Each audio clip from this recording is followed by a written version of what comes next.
The kettle was whistling, but no one moved. My father, once a man who filled rooms with stories, was sitting at the table, motionless. A vitamin bottle in one hand, an unopened pill box in the other. He looked small. It was his 81st birthday. "I used to wake up ready," he whispered. "Now I just wake up." That sentence didn't break me. It emptied me. Because here's the brutal truth. We spend our lives chasing health on paper cholesterol's numbers, bone density, blood sugar, while quietly losing the will to live behind the scenes. This video isn't about tests. It's about meaning.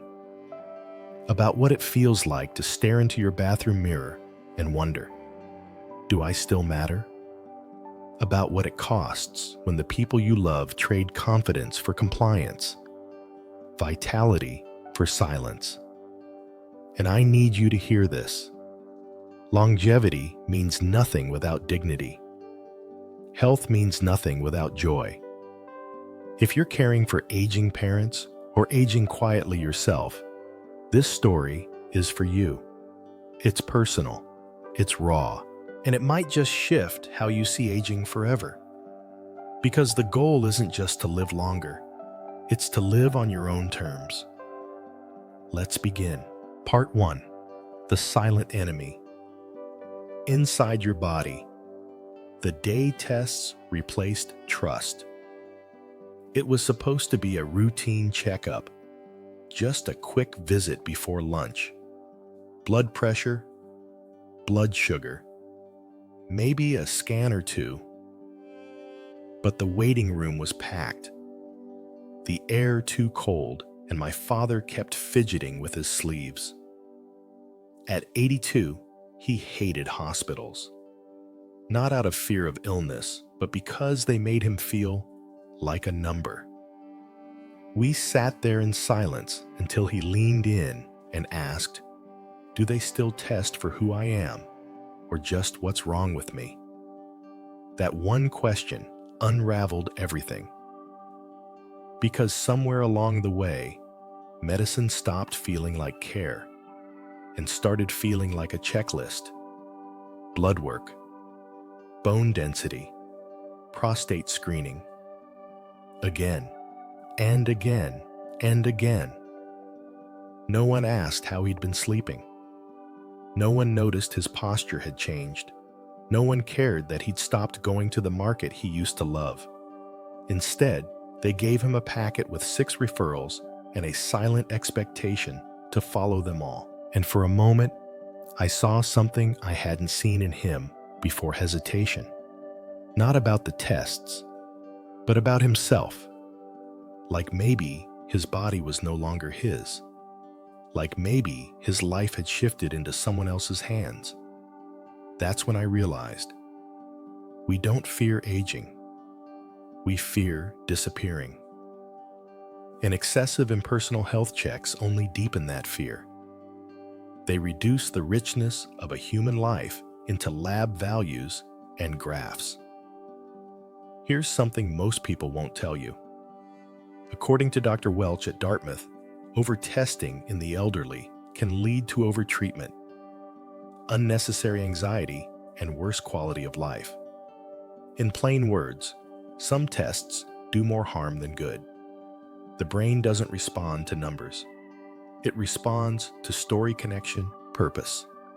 So, what's the cost of chasing medical certainty? For my father, it was dignity. For others, it's fear that never leaves. For all of us, it's the illusion that numbers define worth. But what if we redefined health, not as a list of things to fix, but as a daily rhythm of things to feel, move, and love? Let that sink in. Because in the next part, we'll unpack the 5 tests after 70 that do more damage than good, and what to do instead. Part 2. Why modern medicine misses the root. 5. Medical tests you should question after 70. The envelope was thick. I could hear it slap against the kitchen table as my father dropped it down. Inside were 5 new test orders, 5 more things to worry about, 5 more chances for something to go wrong. "Do I really need all this?" he asked. That single sentence captured the silent dilemma of millions of seniors. How do you know when healthcare starts hurting more than it helps? Let's be clear. Testing isn't evil. But after a certain age, especially after 70, the line between prevention and paranoia gets blurry. Not every scan saves a life. Sometimes it just steals peace of mind. Here are 5 common tests seniors are often pushed into, and why you should think twice before saying yes.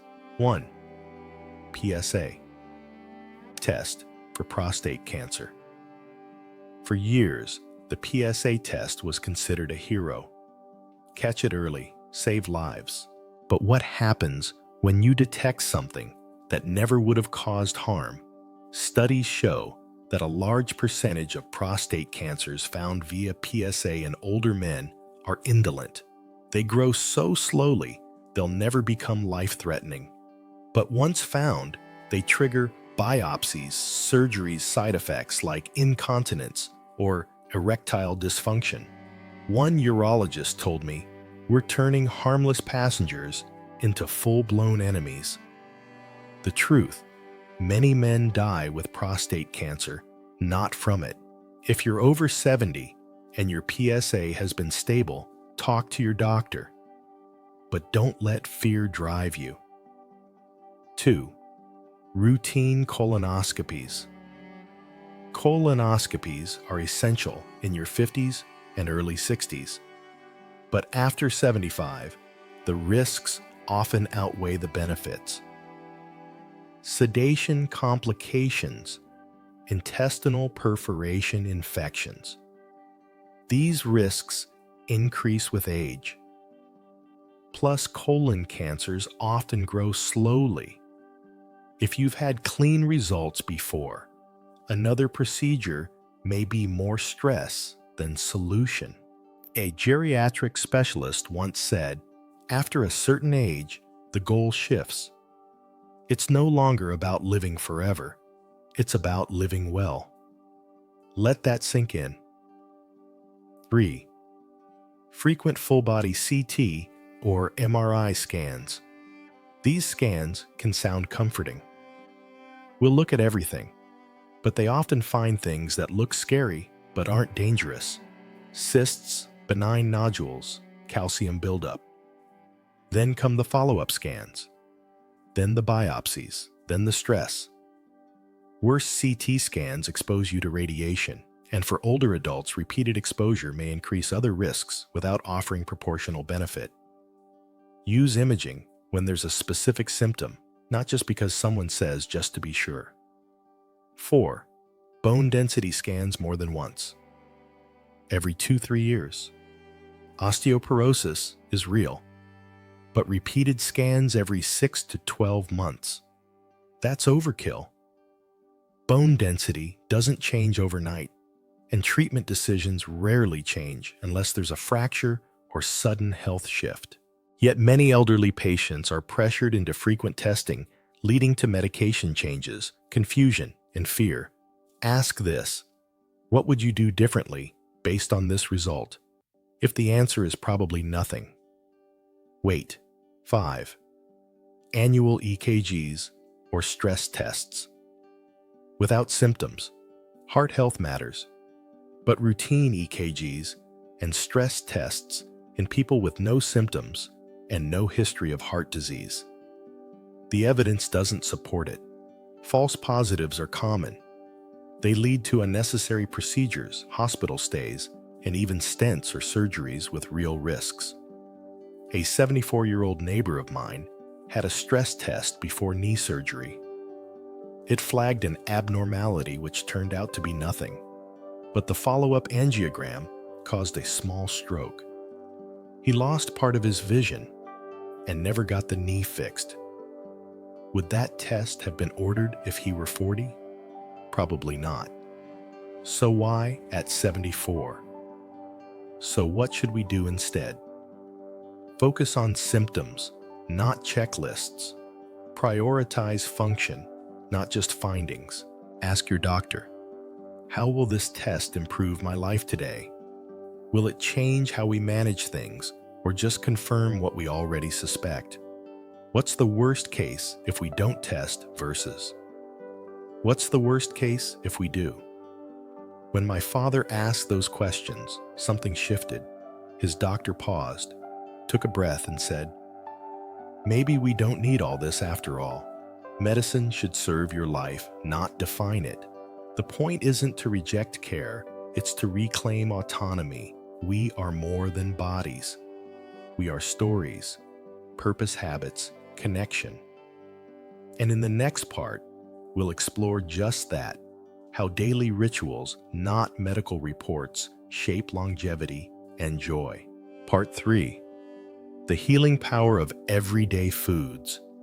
Daily habits that add years and joy to your life. It started with a cup of warm water. Every morning, without fail, my father sits by the window and sips warm water before doing anything else. No phone, no TV, just silent steam and breath. For years, I dismissed it. It's just a cup of water, I'd think. But I've come to realize it's a ritual, and rituals are not small. They are the architecture of a life that refuses to drift. Because longevity isn't just about living longer. It's about feeling alive while you live. The morning anchor. Why routines matter more than you think. Researchers from Stanford call it temporal scaffolding. The psychological structure that routines provide helps regulate mood, motivation, and even memory. A study on elderly Japanese centenarians found that 87% had strict morning habits, drinking water, stretching, walking to their garden, or journaling. Not because they had to, but because it gave them rhythm. And rhythm is how life speaks. Even something as simple as making your bed, opening the window, or taking a 5-minute stroll can signal to your brain, I'm in control. One psychologist called this the power of micro wins. Little victories that train your brain to expect progress and act accordingly. The one-plate rule, simplicity over superfoods. My mother used to obsess over superfoods. Blueberries, flaxseed, kale, turmeric. Her cabinet looked like a health store. But her breakthrough didn't come from exotic ingredients. It came from one simple shift: every meal, one plate, mostly whole foods eaten slowly. She stopped chasing the perfect diet and focused on the consistent one. Here's the quirky science: digestion isn't just physical, it's emotional. When we eat in peace, chew slowly, and feel gratitude, our bodies absorb nutrients better. It's called the cephalic phase of digestion. Your brain starts helping your gut before the first bite. So sit down, turn off the noise. Say thank you. Your health isn't just what you eat, it's how you eat it. Movement as medicine. The 15-minute daily promise. There's no perfect workout, but there is a perfect truth. Movement keeps you here. My father walks 15 minutes every afternoon, not to lose weight, not to build muscle, just to feel his legs remember what it means to carry him. Sometimes he walks around the same tree, and that's okay, because consistency beats variety when it comes to aging well. The Mayo Clinic confirms even low-intensity walking improves mood, sleep, blood pressure, and memory in seniors. You don't need CrossFit. You need commitment. Make this promise 15 minutes every day no negotiations. Cognitive fitness, one new thought per day. We talk so much about physical health, but the brain, that's your real capital. When my uncle turned 80, he started learning Korean calligraphy. I just want to make my thoughts visible, he said. Turns out, learning anything new language art, puzzles, instruments, triggers neuroplasticity, new connections, new resilience, new life.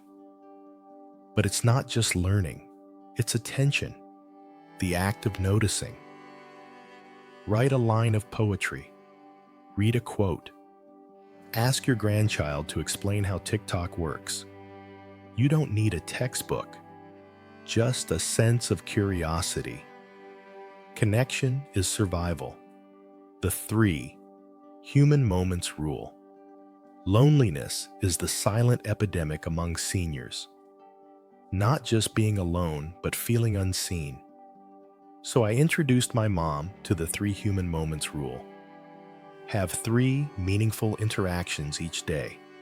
A neighbor wave, a phone call, a genuine compliment to the cashier. These micro connections release oxytocin, the belonging hormone. They soften the nervous system. They remind the body it's still part of a tribe.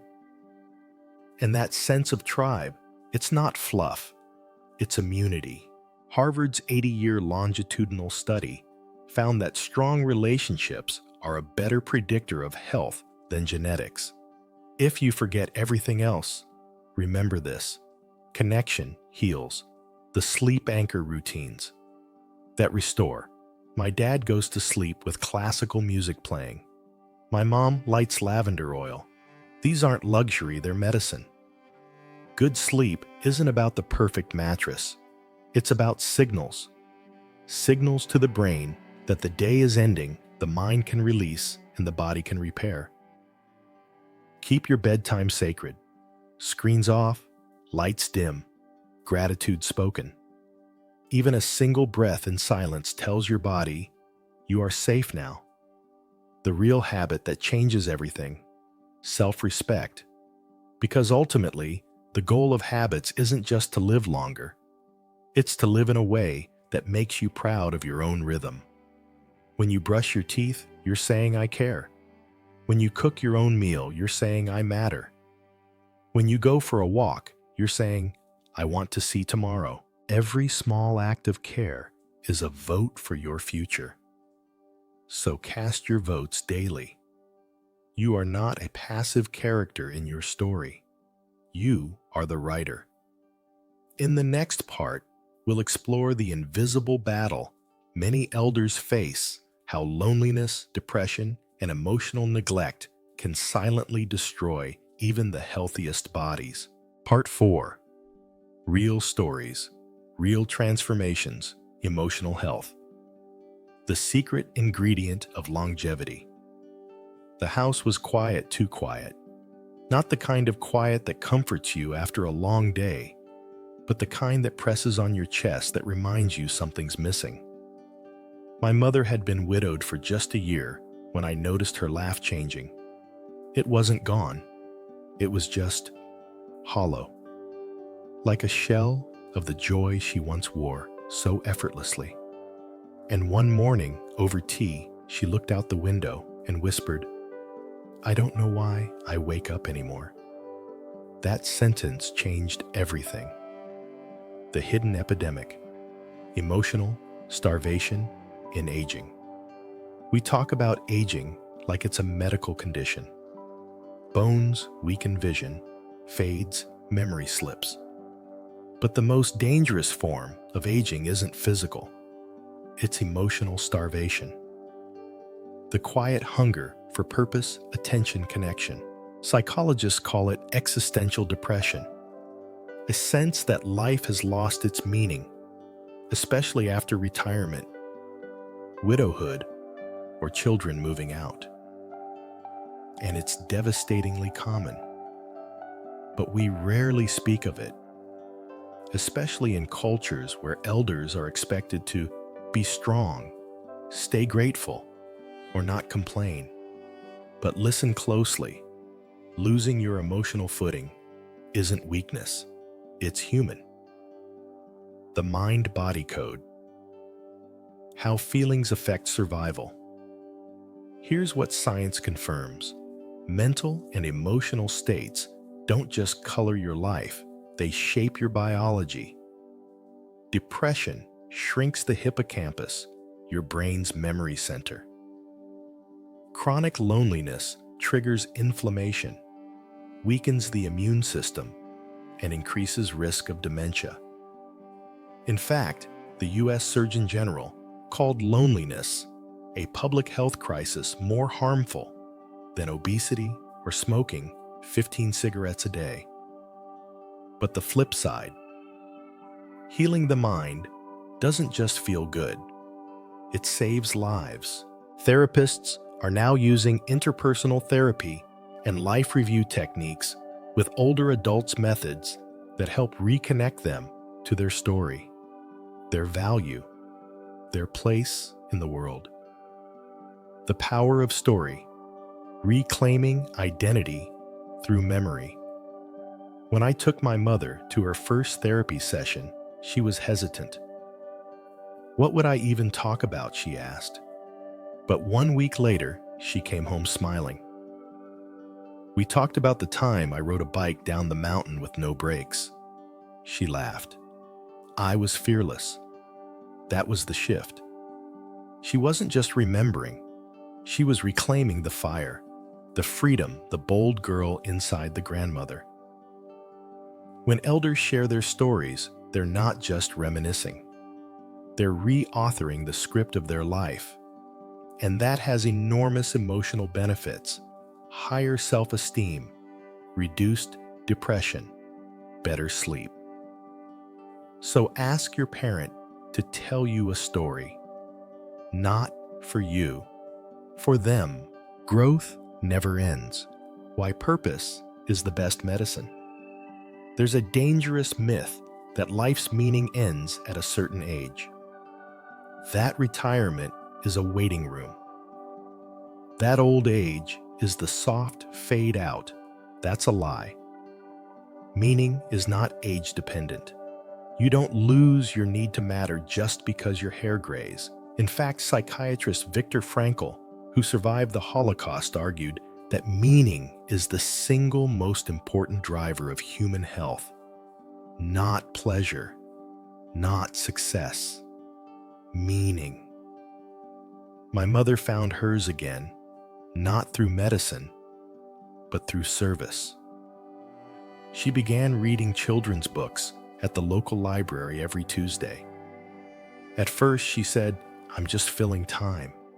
But when a little boy hugged her and said, "You sound like magic," something in her came back to life. It wasn't just volunteering. It was vitality being needed, being seen, being real. Social fitness. The antidote to isolation. Just as physical muscles weaken from disuse, our social muscles atrophy when we stop connecting. So I gave my mom a simple challenge. Have one real conversation a day. Not just small talk, but something sincere. A memory, a question, a compliment, and something shifted. Her eyes lit up more. She stopped canceling plans, even started wearing lipstick again. Social engagement isn't luxury, it's survival. And here's the beautiful twist, it's contagious. When you invite others in, you remind them they're still human too. The emotion journal, writing your way back. One final habit. We built together a journal not for appointments or checklists, but for feelings. Every night, she'd write one line about how she felt that day. Some nights lonely, others proud of my soup, sometimes just still here. And over time, the pages told a story of resilience. Because the act of writing helps the brain organize emotions, release trauma, and rediscover self. It's called affective labeling. Naming what you feel actually calms the amygdala, the brain's fear center. It's not new age fluff, it's neuroscience. So if you feel like the world is too quiet, too fast, too distant, start with one sentence. I feel.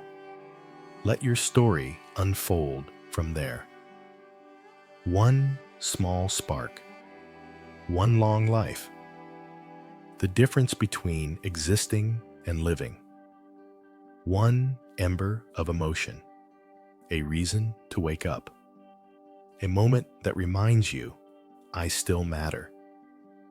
This is emotional health. It doesn't live in test results.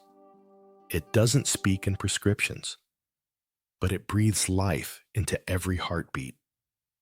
In part 5, we'll dive deeper into how something as simple as hearing loss or vision decline can quietly unravel emotional resilience and what to do about it before it's too late.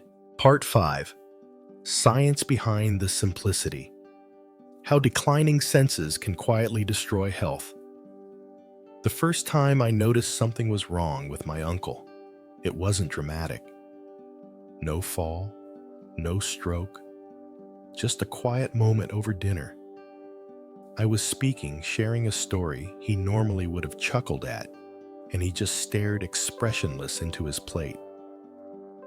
He didn't hear you, my aunt whispered later. His hearing's almost gone. That night, I realized it's not always disease that steals life. Sometimes, it's silence. The silent thief, hearing loss, and social withdrawal.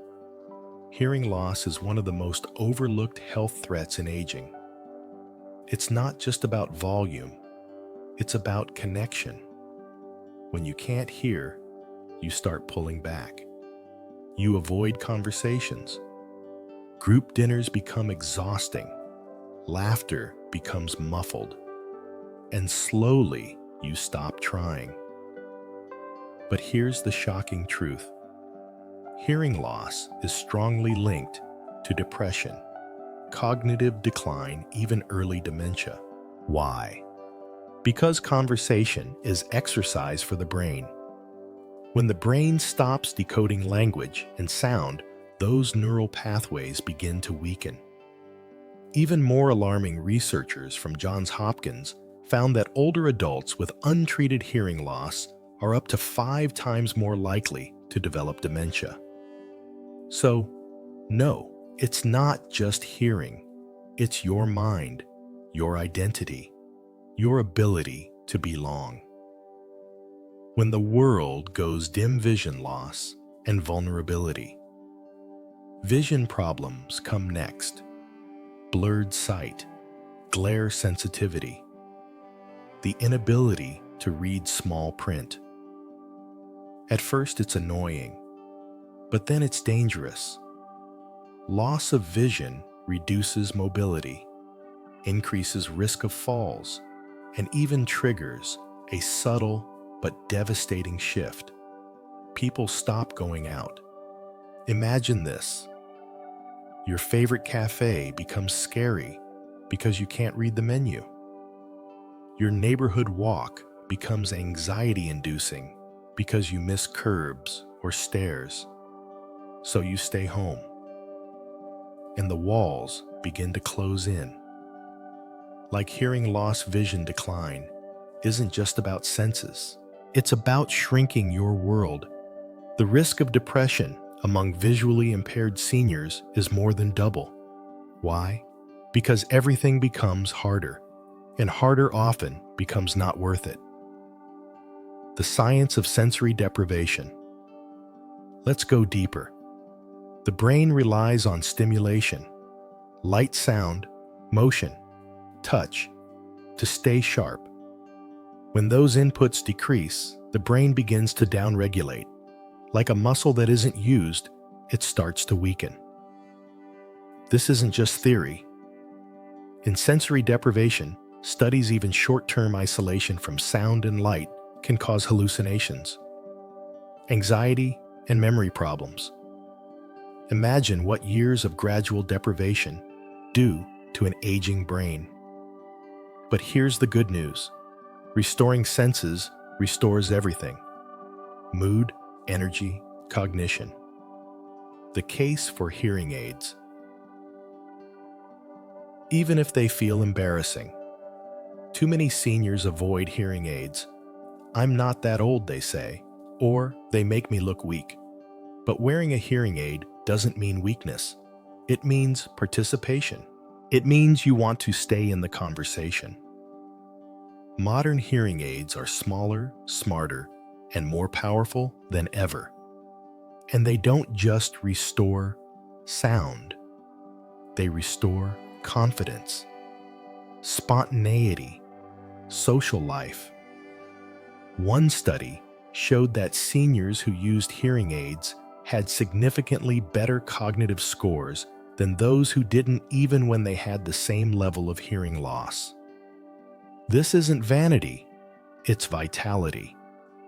Vision solutions that go beyond glasses. Vision correction isn't just about getting stronger lenses. It's about catching problems: early cataracts, glaucoma, macular degeneration. Cataracts, for example, affect more than 50% of adults over 75. And yet many delay surgery, living in a fog they assume is normal. But did you know cataract surgery has been linked to a 36% lower risk of dementia? Why? Because seeing clearly allows people to move, to read, to engage, to live. Clarity isn't cosmetic, it's cognitive. So if your parent is squinting more, reading less, or withdrawing from group settings, ask yourself, is it truly aging, or is it a sense quietly fading the downward spiral, and how to break it? Here's what happens when senses decline and go untreated. They withdraw socially, can't hear or see clearly. They reduce movement, don't go out, skip walks. They lose purpose. Less engagement means less joy. They develop depression. Isolation becomes chronic. They lose cognition. Mental pathways decay. But break the spiral at any point. Restore hearing, improve vision, increase connection, and the cascade can reverse. That's the miracle. Even in old age, the brain is plastic. It can bounce back. It just needs a spark. A simple conversation could save a life. When I finally convinced my uncle to get tested for hearing loss, he was reluctant. "I don't want to feel like a burden," he said. But after 1 month of wearing his hearing aids, he called me, his voice brighter than I'd heard in years. "I didn't know the birds were still singing," he said. "I thought they'd stopped." That moment, it reminded me, health isn't just about fixing pain. It's about recovering wonder. Don't wait until it's gone. Your senses are your soul's way of experiencing the world. When they fade, the world doesn't just get quieter or dimmer, it gets smaller. And when the world shrinks, so does your life. Don't let that happen quietly. Don't chalk it up to just aging. Advocate for yourself, for your parent, for anyone you love who started to pull away. Because in part 6, we'll talk about something even more subtle, but just as powerful: the unspoken guilt and fear that prevents our elders from seeking help in the first place, and how you can break through it with compassion. Part 6. The routine that reverses inflammation. The emotional guilt that silences the elderly. It started with small phrases. "I don't want to bother anyone." "You have your own life. I'll be fine." At first, these comments from my mother felt humble, like she was just being considerate. But over time, they began to sound like resignation. And then I realized she wasn't just being polite. She was disqualifying herself from care, the hidden weight of being a burden.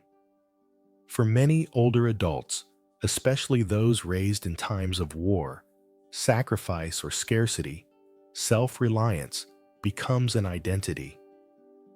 Admitting they need help feels like weakness, worse, like failure. But the emotional cost, tremendous. When your parent says, "I'm fine," they might be silently saying, "I'm scared to take up space." This emotional guilt creates a wall. They won't ask for better hearing aids, a new mattress, a medical checkup, even when they're in pain. They downplay everything, and ironically, it makes everything worse. By hiding needs, they lose connection. By trying not to be a burden, they slowly vanish from their own story. The psychology of unspoken guilt. Guilt is a powerful emotional regulator in aging. And it's usually not about something they did, it's about how much they think they cost you. They see your busy schedule. They remember your sacrifices. They watch the economy, the headlines, the rising healthcare costs. And deep inside, they begin calculating their own worth. That's when the narrative shifts from "I am loved" to "I am expensive." It's subtle, but devastating. Dr. Carl Pillemer, a gerontologist at Cornell University, calls this the invisible withdrawal, where seniors emotionally detach, not out of depression, but out of protection. They believe their silence is a gift, but silence is never a gift. It's a loss. When love turns into shame. Here's something that surprised me. When we asked my mother to move in with us, she hesitated, not because she didn't want to, but because she felt she hadn't earned it. She cried, not out of joy, but embarrassment. That's when I learned love without permission feels like pity to the proud. So what do? We give permission gently, clearly, and often. We say, "I want to care for you, not because I have to, but because I choose to." We repeat it with action, not with lectures, but with little proofs of love. A warm bowl of soup, an unhurried walk, a phone call that's not rushed. Because every act of presence rewrites the guilt narrative into one of worth. Shifting from burden to belonging. What makes the difference? One word: dignity. Aging is not a failure. Needing help is not shameful. But we have to model that message in how we treat our elders. Invite them into contribution, not just comfort. Ask their advice. Honor their stories. Involve them in decisions. One of the most healing things I did was ask my mom to help me with parenting. "You have more wisdom than any book I've read," I said. That sentence alone changed her posture. She stood taller. She smiled differently. It wasn't fake. It was a return. Real stories, real healing. I'll never forget the story of Mrs. Huang, a retired school teacher in her 70s. She used to host family dinners every weekend. Then one day she stopped. "I just don't want to be in the way," she told her daughter. But when her granddaughter, only 10 years old, sent her a letter that read, "Grandma, dinners are boring without your soup," everything changed. She didn't need permission from an adult. She needed purpose from a child. The next weekend, she showed up with rice cakes and her handwritten recipes. Sometimes, healing begins not with medicine, but with invitation. Guilt is a puzzle we can help solve. So how do you help an aging parent battling unspoken guilt? Name it gently. I notice you don't ask for help, even when things are hard. Is there a reason why normalize need? Everyone needs support sometimes, even me. Celebrate contribution. That advice you gave me last week. It helped more than you know. Make them central. Include them in routines, decisions, even little errands. Avoid martyr language. Never say I sacrificed for you. Say, I'm glad we're doing this together. Because when you shift their narrative from burden to bond, everything begins to soften. What they need to hear. They don't need lectures. They don't need heroic pep talks. They need small, true reminders. You're not in the way. You still matter. Your story isn't over. And sometimes, when words fail, a hand held across the dinner table says more than 1,000 assurances. Because guilt thrives in isolation, but it can't survive long in the warmth of connection. In part 7, we'll go even deeper. How redefining purpose can become the emotional reset button, restoring not just health, but identity. Because aging isn't a chapter closing. It's a new story being written. Part 7, What to Avoid. After age 68, rediscovering purpose. The emotional reset of aging. There's a moment quiet subtle when a person stops asking, what do I need to do today? And begins wondering, why am I still here? It doesn't happen after a diagnosis or a birthday.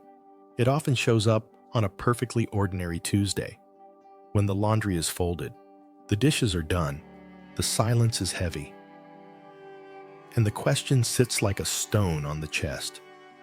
Does any of this still matter? For older adults, especially after retirement or loss, this shift can feel like emotional vertigo. The routines remain, but the reason disappears. That's when purpose becomes medicine. Purpose is not a luxury, it's oxygen. Modern wellness often focuses on diet movement supplements. But what about meaning?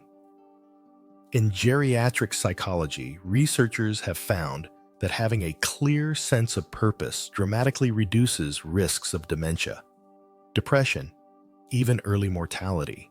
Why? Because purpose activates the prefrontal cortex, the part of the brain linked to focus planning and motivation. Without purpose, that part dims. The world feels heavier. The brain begins to idle. But when there's a reason, someone to see something, to make someone who needs you, it's like flipping on the lights again. The science behind why meaning heals, a study from Rush University, followed over 900 seniors for 7 years. Those with a strong sense of purpose had a 43% lower risk of death and were 2.4 times more likely to stay physically active. Not because they had better genes, but because they had reasons to move. Purpose isn't a philosophical concept. It's a biological strategy, and it doesn't have to be grand. For many, it's as simple as walking a neighbor's dog, organizing old photo albums, calling a grandchild every Sunday, tending to a garden that blooms no matter what the news says. These are not hobbies. They are anchors. My father's journal.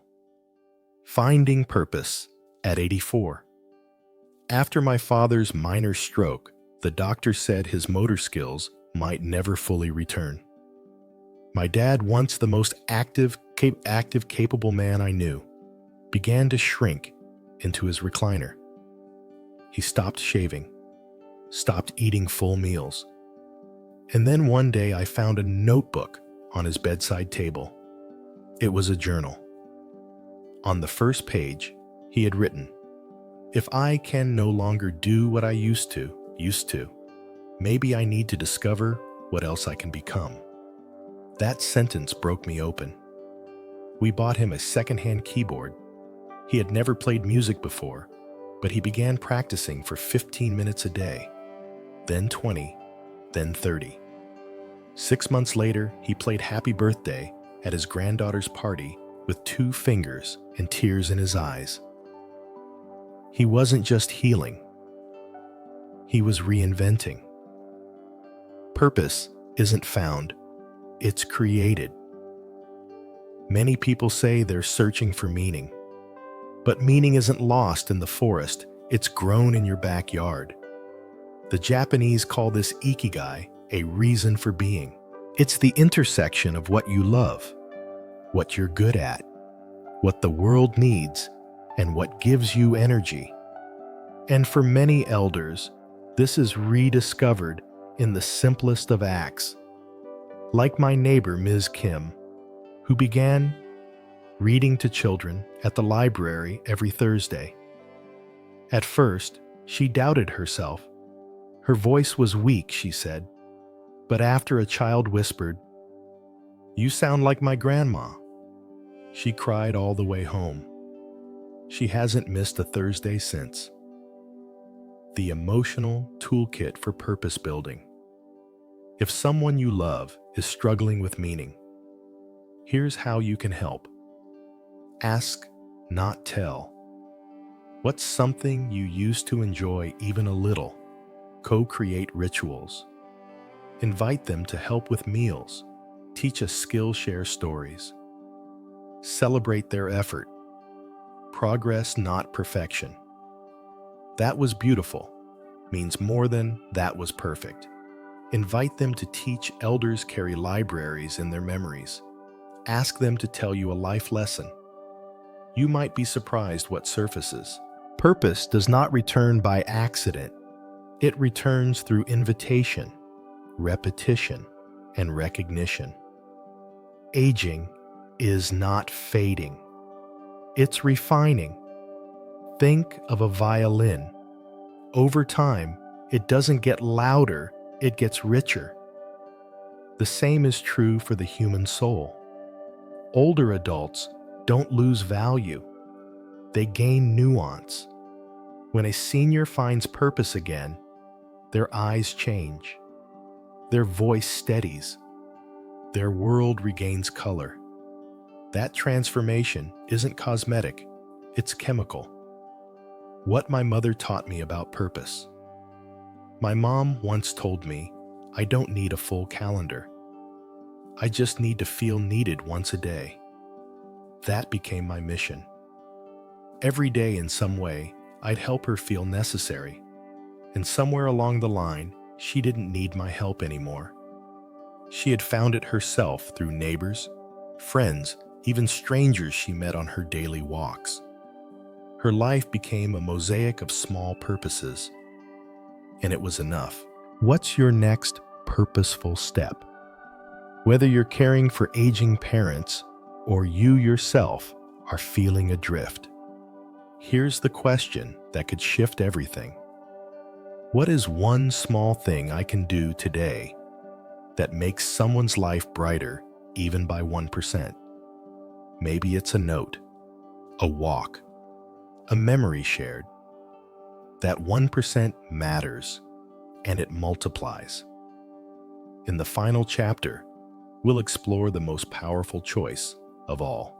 Will you choose to simply exist or live fully, deeply, intentionally, no matter your age? Part 8. Choosing life over numbers. Decide or decay. The final line between you and greatness. It happened on a rainy Tuesday, one of those quiet days when everything feels paused. My mother looked up from her tea, her fingers trembling slightly, and asked a question I never expected. Do you think I'm still useful? That sentence split the room in half. This was the woman who raised 3 children through scarcity, who worked double shifts and nursed her own father through his final days. And now, because time had slowed her steps, she was questioning her worth. It hit me then. Aging isn't just a physical process, it's an emotional storm, one that erodes not just strength, but identity. The real definition of health. We've been taught that health is about numbers, blood pressure, BMI, blood work. But I've seen people die with perfect cholesterol and empty hearts. Real health is wholeness. It's waking up with a reason. It's choosing the soup you want to make today, not because it's nutritious, but because someone you love enjoys it. It's not avoiding illness. It's embracing life. There's a term in psychology, eudaimonic well-being. It's the sense of being fulfilled, not just feeling good. That's the difference between merely surviving and actually living. And here's the twist. It doesn't arrive passively. You have to choose it. Why purpose extends life. In study after study, scientists find something remarkable.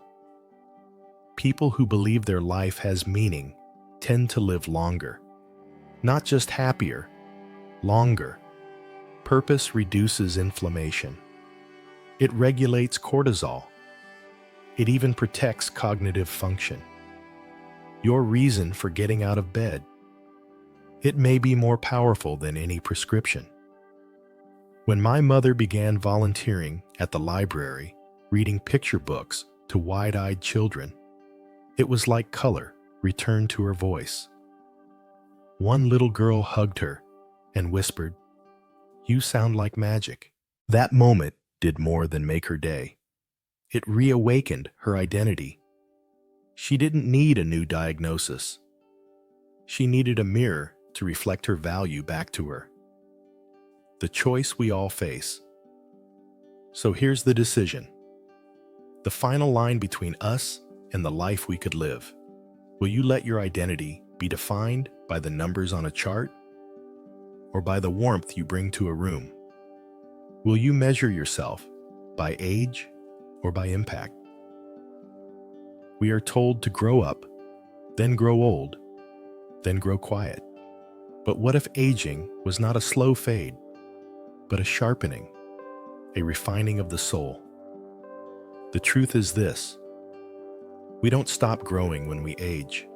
We stop growing when we stop choosing. The lie of too late. If you're hearing this and thinking, but I'm already 60, 70, it's too late for me. Let me tell you something. Nelson Mandela became president at 75. Grandma Moses started painting at 78. Colonel Sanders franchised KFC at 65. It's not too late. It's just later. The most dangerous lie we tell ourselves is, my best days are behind me. No, they're not. They're waiting for you to decide they've begun. Brick by brick building. Meaning, you don't need to change the world overnight. You just need to do something meaningful today. That could be calling a friend, writing a letter, joining a walking group, smiling at a stranger who looks lost in their own storm. One small act of meaning is enough to tip the scale, and then another, and another. This is how you build a life, not with grand moments, but with small, sacred choices. The final whisper. There's something tender about the way time moves. You don't notice it until you see someone you love pause in the hallway, forgetting why they came. Or stare at the dinner table, not because they're tired, but because the world has grown too quiet around them. And yet, this is not a sad story.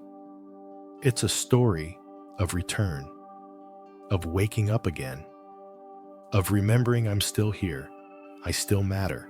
Health was never just about blood pressure or bone density. It was always about breath and belonging and belief.